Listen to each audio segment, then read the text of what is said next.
You know, if they're sitting outside a building that's populated by 1,000 people, and they get a dollar from 50 people, that's $50 a day that they would be able to eat, or they'd be able to drink, or they'd be able to, supply themselves, whatever that might be. That $50 is not there anymore. The coffee that they were given by the lovely man or lady that walked past that brought them a coffee is no longer being given. Welcome to Frank Talk. Today my guest is Bryan Goudsblom. I hope I pronounce your name correctly, Bryan. Welcome. Well done, Albert. Yes, thank you. And Bryan, will you please introduce yourselves succinctly so our auditors will understand who you are? Sure. Thank you, Albert. My name is Bryan Goudsblom. I'm the CEO of Monjon, Australia. We're Melbourne's leading security provider. And so you've not always have been the CEO of Monjon, or have you been there from the beginning of the company? No. So my beginnings, I'm a Kiwi, I'm a New Zealander, and I came across here 25 years ago. I met my wife, my now wife in Fiji, on a holiday, and ended up moving from Australia to New Zealand just on 25 years ago. So and I've been with... Sorry? You always been in the security industry? No, I started my career in grocery, actually, in FMCG. So I worked for a number of companies, Heinz Waddy, Arnott's Biscuits, and Maltex bags, wraps and foils, a company called Crossmark out of the US as well. So I spent about 15 years in the grocery sector. And then post that, I actually started studying my master's at Monash University and ended up building a traffic management business, which we ended up creating the largest traffic management, the stop slow guys that you see on the side of the road. We built that for 4 or 5 years and ended up having 300 odd staff, and I sold that in 2006. And after that, I took a little bit of time off and built an online training business, and a business called Mind Atlas. And we worked through that. And then John Moncrief, who's the owner and the founder of Monjon Security, was a customer of mine back in the traffic days, and he said to me, come and work for me. And I sort of said to him that that's not what I wanted to do. I wanted to continue my entrepreneurial flair, and he managed to convince me that maybe it was a good idea to come across and help him grow his business. And I've been here sort of 12, 13 years, and it's been exciting. And I said to him at the start, please don't take the entrepreneurial spirit out of me. Don't ask me, why I'm having a coffee with someone, because the intent will always be there to grow your business. And he's allowed me to do that, which is amazing. And I've got a couple of other opportunities on the side, a couple with him that we're growing out together as well. So it's been a really good journey. It's been good fun. He's very charismatic, John Moncrief. But tell me about your role. Is it more administrative, or are you more on the ground, so to speak? No, it's interesting. I do a bit of both. Being very sort of strategic in terms of what we've been doing over the last couple of years, and sort of trying to redefine our sector. So I've spent a lot of time on the business in terms of, sort of trying to grow out different opportunities, different ideas. Our industry has been, and we've seen that in the media recently, has been significantly driven by price. And Monjon has never been a price fighter. We've always been a provider that tries to provide value, fair value. But we've sort of found that the industry, is doing the wrong thing in terms of employees and etc. And I guess that's sort of coming out at the moment. But for me, it was about trying to create additional value. So, and that's really what I've been working on with my team. Obviously, supplying our day-to-day, static guards, our concierge, our patrols business, our small traffic management business, our electronics business with access control and CCTV installation. So we've been trying to grow those out, but rather than just being a people business, is how can we bring some technology into what we're doing whilst still delivering to our clients. And of course, you employing a lot of ex-policemen, I believe. We've got a number of, we've got 350 staff in our business, and there would be half a dozen sort of key people that have had either military or policing experience inside our business, which is great. It adds significant value. So how would you compare the size of your company? Is it an average size company in relative to the industry? Yeah, we'd be on the larger side if we were if you measured our business size in just Melbourne, we would be on the larger side. But a number of players obviously choose to be national, and we don't. Our manpower business is not a national business. We've taken the view that it's about being in control and understanding your business and understanding your customer and being able to be there when they need you. And that's the sort of position that we've taken. So we're not a national business, but we're a larger player inside Melbourne. But if you were to put all those people together, then we're probably a smaller company from a national perspective. And you also have an investigative division as well, haven't you?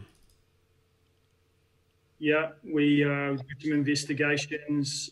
We've got some great people that do that side of our business. Very detailed and very specific. Yeah. We supply the majority of services that people are looking for. From a people point of view, and I think that's probably the way to look at it. We cross all of those bridges that need to be crossed: the static guards, the investigations of people, the mobile patrolling of assets and people, surveillance of people. We do that, but from a technology, cyber security, that's not what we do.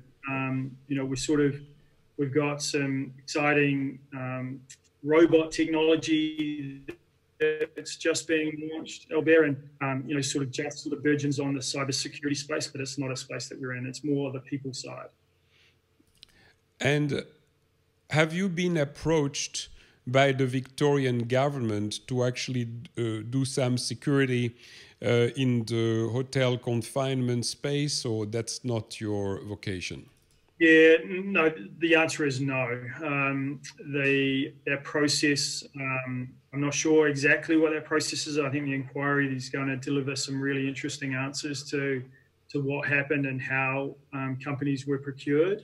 What I can say is that we were asked by a department of DHS recently, in the last sort of 3 weeks, if we would supply to a social housing environment where they couldn't get guards to that asset, and they wanted us to be there within a very short period of time, and I said no. We weren't able to deploy correctly. We wouldn't have. Our staff needed to be educated properly. The appropriate PPE, appropriate induction process, all of that, I was uncomfortable with. So we decided that it wasn't something we were going to do. I understand you are looking after many buildings around the Melbourne area, in the CBD, and in the suburbs as well. You're providing concierge services, and you do the security of some of the buildings. Of course, in the CBD, buildings are being deserted because of the curfew and the interdiction of sending our employees back to work in the city. So you must be busy in that area looking after those deserted buildings. Yeah, it's really interesting. Certainly the commercial assets, the owners are very risk averse in terms of ensuring that their assets are secure. But what we have found has been interesting is more of the retail environment. Obviously, there's a lot of pressure on rents and stuff from a retail perspective. We've found that a lot of the retailers, the owners of those retail centres, have have dropped their security significantly. We sort of thought going into this that they would actually be the reverse, but so that's something that we didn't predict well. The construction sector has been good for us. It continues to sort of need schools have been very good for us. Certainly temperature checking students when they were coming to school. So it's been interesting. The commercial aspect has been really interesting. Buildings still need to run, and obviously still need to be secured. And there's a bit of grey ground with facility managers actually being allowed on site. So, from a security point of view, our role is even more expanded. So, with the curfew that is going on at the moment, I can tell you that the experience that I have in one of my buildings is that we getting in the CBD, we getting 5-6 alerts a day of people trying to break in. Have you noticed that there are more breaking type of situations? Yeah, I think that sort of anecdotally, definitely more activity going on. Certainly from a homeless point of view, and I think the best way to describe that is that by the city being deserted, we've actually taken their pseudo economy out of the equation. Those people require, they sit outside a building and they beg for money. People give them money. People give them food. So what we've actually done is this pandemic has taken their livelihood away. So they're struggling for food, they're struggling for money, and we're finding that, certainly trying to find, they're being a bit more aggressive in their behaviour in terms of approaching people with that food, cigarettes, phones, whatever it might be. So there is definitely some more activity. But I think, the cause of that, Albert, is very much that we've taken their money flow away and their food flow away.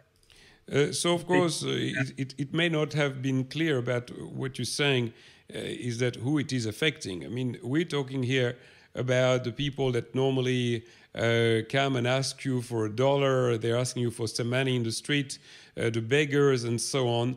The people that are usually homeless, they don't qualify for anything.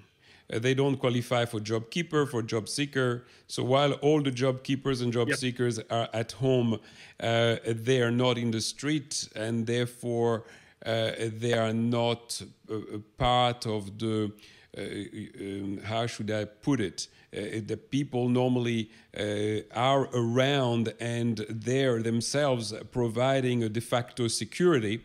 By simply being present. But now everybody's at home, there is a curfew, therefore those who are left with nothing, usually they have nothing, but they are able to beg. Now they are finding themselves starving.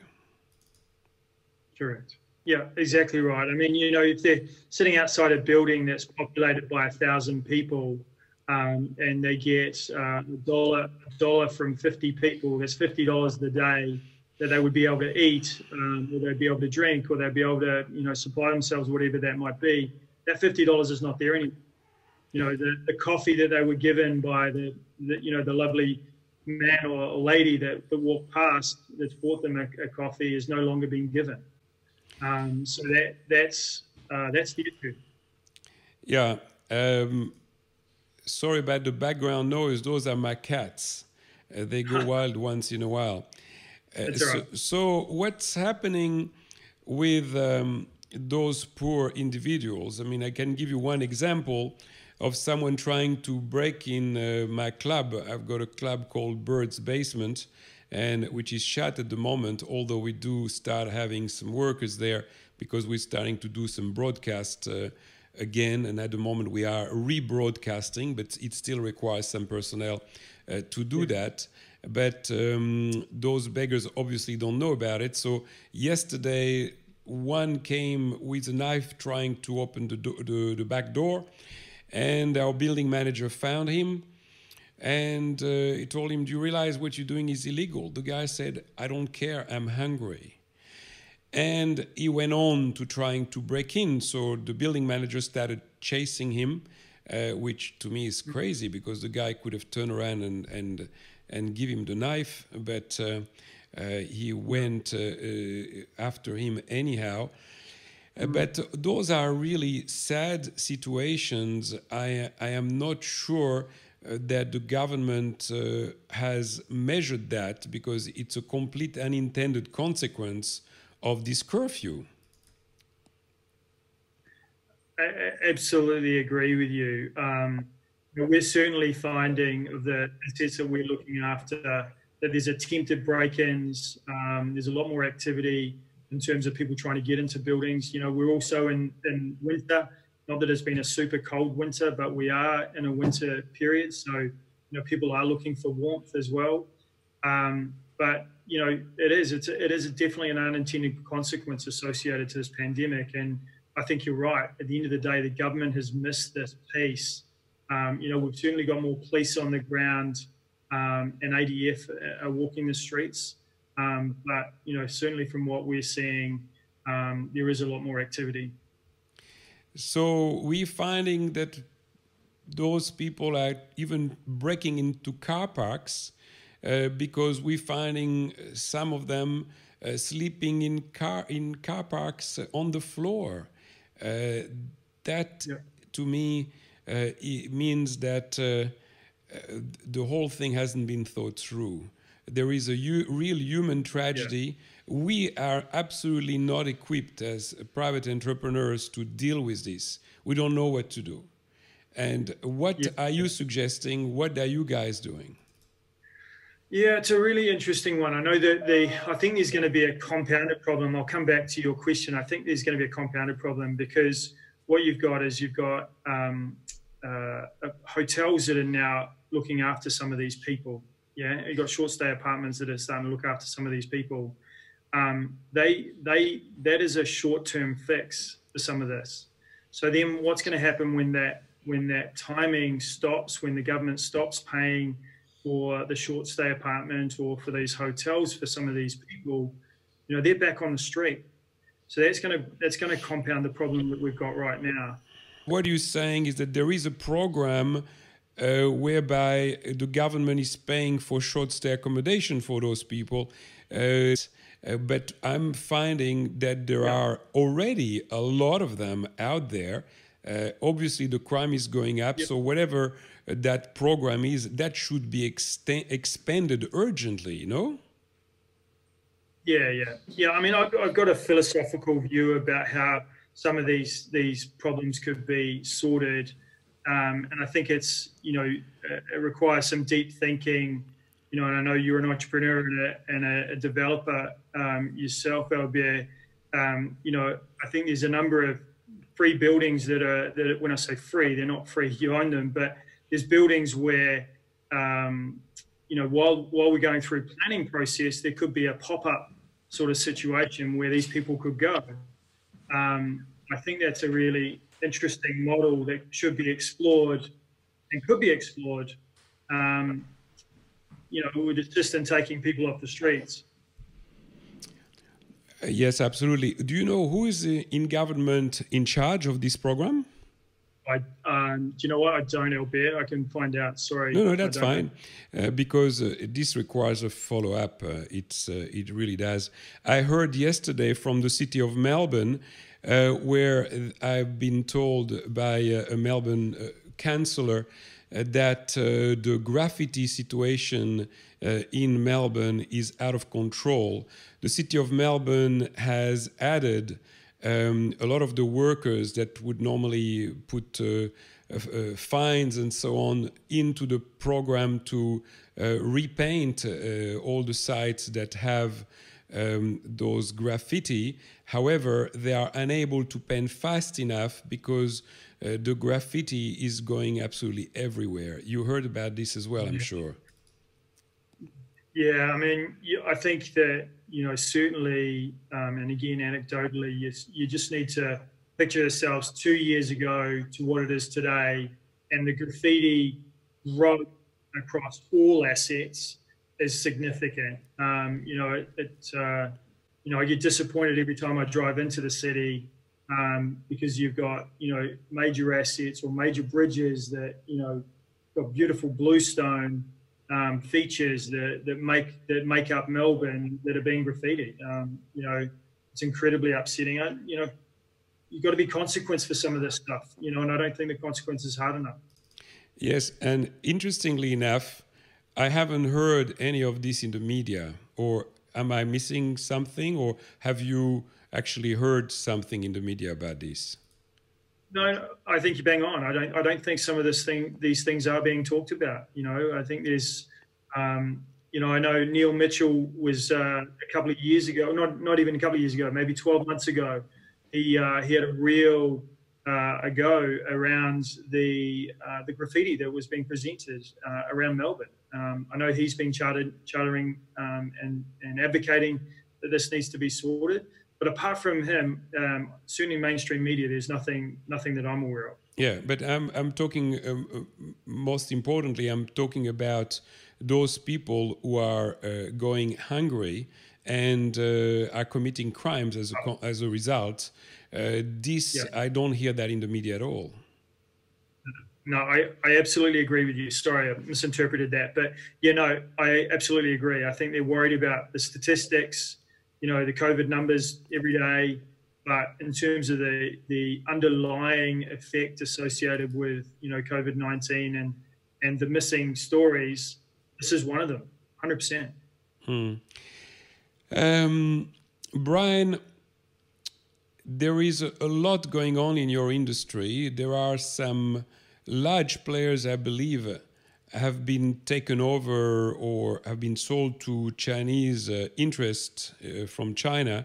Are you aware of this? Yeah, absolutely. There's been a couple of big sales. Secure Corp was one of them, probably 18 months ago now, sold to a Singaporean Chinese conglomerate. We've got Wilson out of Hong Kong. We've got MSS. We've got out of India. We've got Securitas out of the UK. So there's, you know, there's some significant players. And, you know, you're talking in G4S, you're talking about 5 or 6 of the largest players in our market are all offshore owned. And, you know, I think there's a real issue associated with that. You know, we're going into the biggest debt we've ever had in our, you know, in our living lives. And, you know, I think, you know, some of these companies, their tax schemes and their avoidance schemes or whatever you want to call them, you know, we've got to pay some of this money back, and we've got to figure out ways of making sure that we do, you know, ensure that the taxation is coming back to the system, so we're paying down our debt, etc. And I think that, you know, these companies need to be represented as part of their taxation commitment. You know, if they're going to employ staff, then they should be party to that. And, you know, with the Fonseca papers with Wilson and, you know, offshore accounts and, you know, how much money they actually pay here is in my view, is a disgrace. Yeah, but that's interesting. There is a lot of flow-on effects about having security companies owned by overseas interests, in particular from China, because suddenly certain passwords, people movements, and so on, that can all be traced back. There was an article in the paper with Secure Corp taking, you know, foreign ownership taking over, and then all of a sudden, you know, they're going to the Electoral Commission, and that's one of their clients. I just don't understand it. You would think that the prerequisite for any government departments to give their security to a company is that the securities ownership should be Australian. I would think that that's an absolute prerequisite. Well, yeah, and I think this is where, you know, again, some of these inquiries that are going on, you know, and certainly the industry inquiry from the Premier's office, which sits outside of the quarantine inquiry, hopefully will bring that to the fore. I think that you know, the procurement practices of government, both federal and state, need to really review that in terms of, you know, local ownership. I think we sort of heard in the media that, you know, manufacturing should be, you know, brought back in and industry sort of localized again, we're party to that. I think that, you know, there are fantastic security companies, great security companies that are locally owned that don't get a look at. The Premier, when he started the judicial inquiry, was mostly to be able to tell the media that he could not answer any question because an investigation was going on. Well, we've found out that that was a false proposition because even the judge has said that he should answer all the questions. But do you think that the judicial inquiry is running away from the Premier, that the intent is now far beyond what he expected? Because now this judicial inquiry is going to be uncovering a lot of things that I don't believe was necessarily intended by the Premier when he first appointed that inquiry. What do you think about that? I think that, you know, the word you used before, an unintended consequence associated to, you know, sort of positioning that in such a way that, you know, others could answer what actually went on. But, you know, having a full understanding of what's been going on in the industry for a long, long time, you know, in terms of underpayment of wages, sham contracting, you know, WhatsApp messaging in order to get security guards to site, the employment practices, that stuff's not new. What's happened is this has been a perfect storm that unfortunately, you know, we can attribute 99% of what's going on in the second wave as a result of, you know, a manager infecting 2 security guards, and the rest is, you know, unfortunately the deaths and the, you know, the numbers are as a result of that cluster. So can you expand on that? What exactly happened in your opinion? So, again, I know a little bit, but I don't know the full detail of these specific companies. However, having been around the industry long enough, you know, what happens is these companies get an assignment. And in this case, it would have been the hotel assignment. They would have been requested to scale their business very quickly. And, you know, that could be 100, 200, 500 guards. And then that sends the wheels into a tailspin. And, you know, they've got to get those guards there as quickly as possible, in theory. But instead of being a staggered approach, or resisting that temptation and saying, hey, look, we need some time to make sure that our systems and our processes match what your requirements are. They've just gone and put, you know, and I use the term heads on sticks. They've literally, you know, there's been no process, no system. No quality control, by the sounds of it. No control. So that's then forced those those companies to then go and contract other companies to find staff. And, you know, knowing that that space a little bit, they then go out into WhatsApp groups that have multiple, you know, tens, if not hundreds of security guards sitting on those WhatsApp groups, waiting for their next job. It's just like an Uber. You know, you get into an Uber and you send a note, and then you get the first available car. And that's exactly what's been happening in the security industry.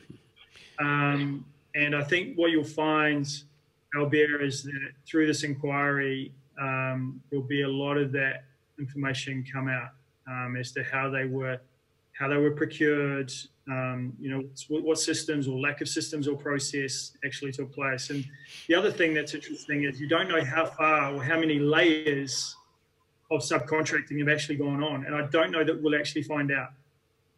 So, you know, these companies will say that they only went to 5 companies, but you don't know how many of those 5 companies went to below them.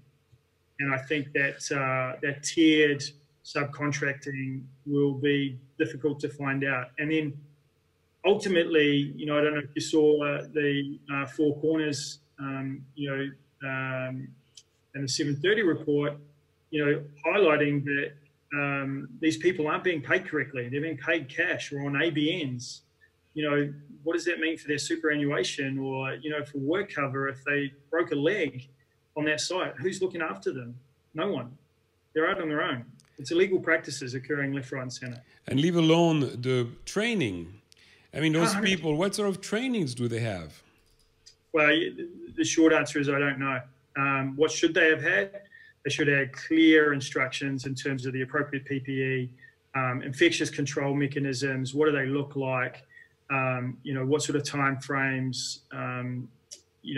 All of those systems and processes, no doubt, were given or presented, but then it goes into the operational mode. How were they actually implied? How were they delivered? What operational supervision was across the top of them? Were their safe work method statements written out or understood by each one of those guards? Was their appropriate PPE signed off that they'd actually received it? Do they actually understand, what 1.5 looks like? It's also all okay to say, well, what is 1.5? But give them a physical understanding of that. So there's a whole bunch of things that have gone missing through this process. And I think that ultimately a bit of a land grab in terms of governments giving away some money. Let's take that and let's see what we can do. Whether the intent was not to do it correctly or not, I don't know, but obviously been a complete disaster in terms of how it was actually deployed. Well, you're an operations man, so you understand about what it requires to mount an operation and all the details. The devil is always in the detail. And it sounds like we have been counting on a bunch of amateurs. It's quite extraordinary because beyond the government, you've got an administration. And I can't explain the failure of the administration. Yeah, 100%. And I guess it comes down to that, that consistent, you've been in business a long time, Albira. It's about their review. It's about, okay, what do we got? Right, let's understand what we've got. All right, let's review that. Okay, are we doing it properly? Are we doing it as per contract? Have they built my building as per my contract? Have they, where are the defects in this situation, right? I mean, we're exactly the same from a human perspective. Has that person understood? Have they signed off? And I've got to continually remind them, I've got to continually review them, and I've got to continually talk to them. So frustrating. Yeah, that's all right. So you have obviously lots of security guards on the ground, and they are dealing with strangers that are quite aggressive. I don't want to be harsh in this period because even the criminals, when they can't eat, you kind of feel for them as well. But you do come in contact with those people. So what sort of precautions do your security guards take? What do you do to safeguard from COVID-19? From a PPE point of view, we're obviously making sure that all of our staff have got masks, and that's being monitored consistently. We've got an operational team both day and night that go and check on our guards, so we understand what they're doing, where they're doing it. And we've got a bunch of criteria that they must meet. Before I fully answer your question, but that's as simple as like making sure they've got their security license on them, making sure that they've got their Monjon ID tag on them, making sure that they're wearing their mask, taking their temperature. We take a temperature of every person that we see on our sites. We also ask them if they've been in contact with anybody in the last 14 days. And this is consistent. So last night's report, I think the guys went to 30-odd properties that we look after, which would have meant approximately 40-odd people that were viewed or presented, and it'll be different tonight, different today. So we're consistently getting around our sites. To answer your question about being presented with, unruly or unearthly people, it's very much about keeping safe distance and talking to them, trying to be conciliatory to them, trying to be, their intent is not necessarily to be aggressive. Their intent is to try and get some money. Their intent is to try and get some food. Their intent is not necessarily to be aggressive. If they're completely high on drugs, then that's a different story. But generally, you'd find that it's more about money, or it's more about food or coffee or a drink. So we sort of, calmly sort of try to talk to them about, hey, you need to move on. This is not your asset. And then if they don't do that, it's more of a police sort of operation. We ask for backup. Internally, we get backup. So we might have 2 or 3 patrol cars that are in the area that will ensure that the guard is backed up. And then, if it's escalating from there, then we call the police. And generally, when security guards call the police, it's generally pretty good, right? I mean, we're sort of trained to know what to do, but if it's escalating out of control, then the police are pretty proactive in fairness to react to a security situation, because it's a live event. We are only 2 weeks into the curfew, and it has generated all those unintended consequences have come to the surface. So now that it's there, we can see what's around the corner. And we've got 4 weeks to go into this curfew. I mean, this is going to be a human tragedy. There is this, there's certainly, as we sort of discussed earlier, there's definitely this missing piece. And I think that, with the food drying up, the money drying up for these people, that it is creating this unintended consequence. I agree that, government should be made aware of this. And what does the plan look like? Do we put these people, and do we isolate these people into assets, hotels, whatever that might be? So that's one play. But then the other problem is that coming out of COVID, you're then going to say, well, sorry, you haven't got a home anymore. What about simply breaking that curfew? I mean, does it serve any purpose, this curfew? Yeah. I mean, you're 100% right. I mean, and the problem we've got is that, I don't necessarily like to say this in such a way, but it's pretty harsh, is that they're just left, right? They're just left. They're left on the street. There will be some, a roundup of them, but they're back on the street as soon as they've dried out, or as soon as they've got their bail and move on again, right? It's a cycle that's just going to keep on going on. And, unfortunately, Albert, I don't have the answer. I'd love to say, there's a golden fix, but I don't know what that is. I think that it needs some smart people getting around a table and going, what does this actually look like? Because it is a problem, and it's not one that's going to go away quickly. It's certainly not going to go away in the next 4 weeks. And I think the other thing too here, I don't know that it's going to be 4 weeks. Does it look like 6 weeks, end of September? And then, sort of reading up on the Spanish flu, certain countries went through 9 waves. Yes, that's right. But I mean, there is a broader question, which is, if there are more waves, what are we going to do? Are we going to simply ensure that everybody is ending up in an asylum? I mean, now we're getting to the point where we can see that the cure proposed by the governments in Australia is actually worse than the disease itself.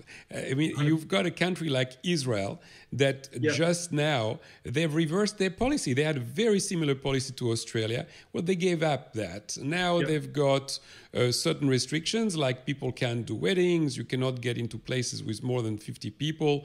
But by and large, they've reopened the economy, the restaurants are open, everybody does whatever.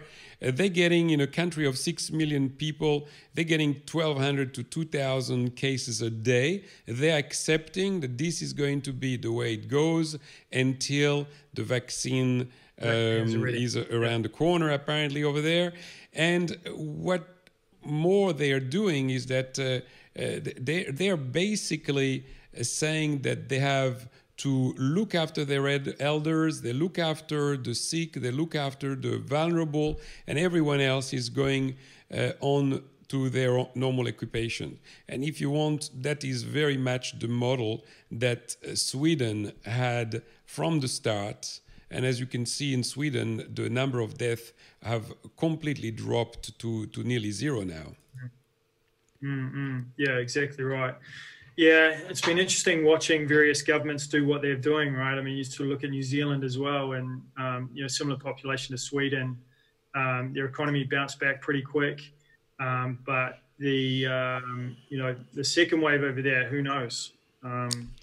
It's Well, frustrating. they have an immunity that is inherent to the fact that they have not closed down to begin with, because they had so many cases in the beginning, and obviously there is this herd immunization that has kicked in, and now a lot of people have had the coronavirus, and they Yep. obviously are immune to it. So it's a natural immunization that maybe the road at the start is harder. But we can see now that there is a payoff for them while we continuing with this nonsense. And right now, what is happening? We've got a government that is becoming harsher and harsher with us. What's next? What's next? And now you've got all those poor people that in normal times they have absolutely no money and nothing to look forward to, and now they are absolutely basically laid to rot onto themselves. But you're putting that next level is coming into that too, right? So, the hospitality workers, all their savings are dried up. The super's dried up now. There's going to be an absolute cliff. It's just the timing of it. And I'm thinking, and I'm hearing you're thinking exactly the same thing. It's, there's an apocalyptic type event, imminent unless we do something very, very drastic, very, very quickly. Yeah, that's right. Well, Bryan, I want to thank you for your time. It's good to have an insight in your industry. Your guess is a lot more educated than mine or many others, and we should hear more often from people like you, especially in the media. Your voice should be heard, I believe. So I want to thank you for taking the time. Thank you very much, Albert, and keep safe. Thank you for watching Frank Talk on YouTube. Please leave us a comment and don't forget to hit the subscribe button.